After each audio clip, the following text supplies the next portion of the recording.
Hello friends, அஸ்ஸலாமு அலைக்கும். இன்றைக்கி ஃப்ரைடே ஸ்பெஷல் என்னன்னு பார்க்கலாமா? எங்கள் ஸ்கூலோட ஃபுட் ஃபெஸ்டிவல் தான். ஃபுட் ஃபெஸ்டிவலுக்கு நான் இன்றைக்கி என்ன எடுத்துகிட்டு போனேன்னா, வெஜ் பிரியாணியும் கேபேஜ் வடாவும் தான் எடுத்துகிட்டு போனேன். மார்னிங்கே எந்திரிச்சதையும் எங்கள் அம்மா சமையல் செய்ய ஆரம்பிச்சிட்டாங்க. வெஜ் பிரியாணிக்கு என்னென்னலாம் தேவையோ அதெல்லாம் ரெடி பண்ணிவிட்டு எங்கள் அம்மா செய்ய ஆரம்பிச்சிட்டாங்க. வெஜ் பிரியாணியை ஒரு வழியாக ரெடி பண்ணிட்டாங்க.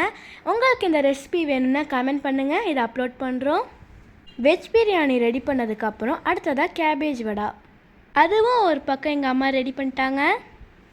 எங்களெல்லாம் ஸ்கூல் அனுப்பிட்டு எங்கள் அம்மா ஃபுட் ஃபெஸ்டிவலுக்கு என்னென்னலாம் தேவையோ அதெல்லாம் பேக் பண்ணி எடுத்துகிட்டு வந்துட்டாங்க.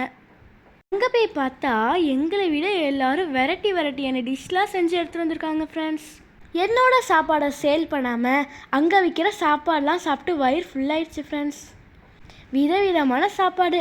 இங்கே பாருங்கள் ஒருத்தவங்க எப்படி செஞ்சு எடுத்துகிட்டு வந்திருக்காங்கன்ட்டு. ஃபுல்லாக ட்ரெடிஷ்னல் மெத்தட்லேயே சேல் பண்ணாங்க. பார்க்கவே சூப்பராக இருந்துச்சு. ஃப்ரெண்ட்ஸ், அப்புறம் ஒரு வழியாக எல்லாத்தையும் சாப்பிட்டுட்டு என்னோடய ஸ்டாலுக்கு நான் போயிட்டு நின்றுட்டேன். இதுதான் கேபேஜ் வடா, இதுதான் வெஜ் பிரியாணி. பிரியாணி தான் சேல் ஆகும்னு பார்த்தா கேபேஜ் வடா ஃபுல்லாக காலி ஆயிடுச்சு.